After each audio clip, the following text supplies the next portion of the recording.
Welcome to Strategic Management course. In this video, we will discuss the strategic management.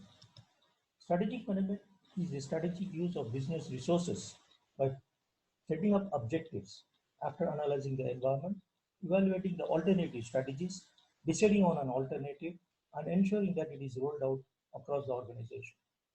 Since strategy is holistic in nature, some suggest that to sustain the strategy focus, organizations need to have a single unit, say an Office of Strategy Management, at the corporate level to oversee all the strategy related activities.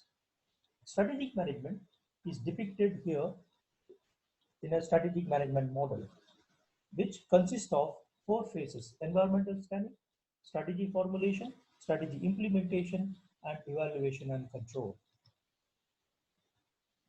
Though there are different schools of thought, they have developed different frameworks on how to do a strategic management. The number of steps may vary. However, in general, the process typically consists of four steps. They are, as mentioned earlier, analysis of environment, both internal and external, strategy formulation, strategy implementation, and strategy evaluation and control. Let us first look at strategy of analysis of internal environment. The tool used to analyze the internal environment is the SWOT analysis. SWOT analysis, SWOT is an acronym. It stands for strengths, weaknesses, opportunities, and threats. Under strengths, we try to understand what our company can do well and what are the qualities that it separates our company from our competitors.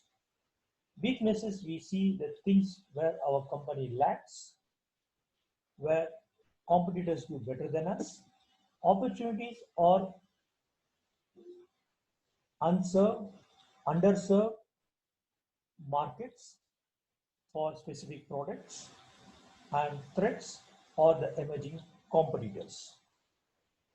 The analysis of external environment is done through a tool known as PESTEL. PESTEL stands for political, economical, social, technological, environmental, and legal aspects. Political aspects consist of government policy, political stability, etc. Economic aspects consist of economic growth, exchange rate, interest rate, and so on. Social aspect, we consider population growth, age distribution, career attitudes, safety emphasis, etc. In technological aspects, we consider technological incentives, level of innovation, automation, and R&D activities. The environmental aspect consists of aspects such as weather, climate, environmental policies, and so on. And legal aspects consist of issues such as discrimination, antitrust laws, employment laws, consumer protection laws, copyright and patent laws, and so on and so forth. The next step is strategy formulation. In strategy formulation, we try to understand where we are now and where we want to go and formulate a strategy to take us from the current position to our destination. Strategy implementation is the third step, where it refers to the execution of the plans and strategies so as to accomplish the long-term goals of the organization. For successful strategy implementation, the prerequisites are institutionalization of strategy, developing proper organizational climate, formulation of operating plans, developing proper organizational structure, and periodic review of strategy. Formulation of operating plan consists of creating programs. Programs are activities that are needed to accomplish a single plan. Budgets. Budget is the detailed cost of each program. And procedures, the system of sequential steps that describe how a task is to be done. And the final step consists of strategy, evaluation, and control. It starts with determining what to measure, establish standards or benchmark, measure the performance, and see if the results are deviating from the benchmark. If there is no deviation, then we stop as far as this strategy is concerned. Otherwise, We take corrective action and after some time again measure the performance to see if we have achieved what it is. Strategic management also has got some benefits. So the benefits are it encourages management to be proactive and forward thinking. Strategic management facilitates better delegation and improves coordination.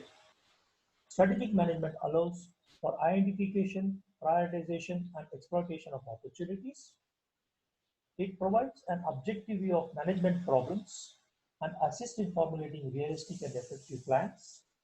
It enables the firm to compete effectively and thus secure a competitive advantage. It minimizes the effect of adverse conditions and changes. Strategic management promotes employees' participation and boosts profit. It also offers systematic approach for management decisions and it empowers employees. Strategic management is not without limitations like any other thing. The limitations of strategic management are it's a complex process. Strategic management involves continuous assessment of critical components, which may not always be easy. The future doesn't unfold as anticipated. The organizations are required to anticipate the future environment in order to develop plans.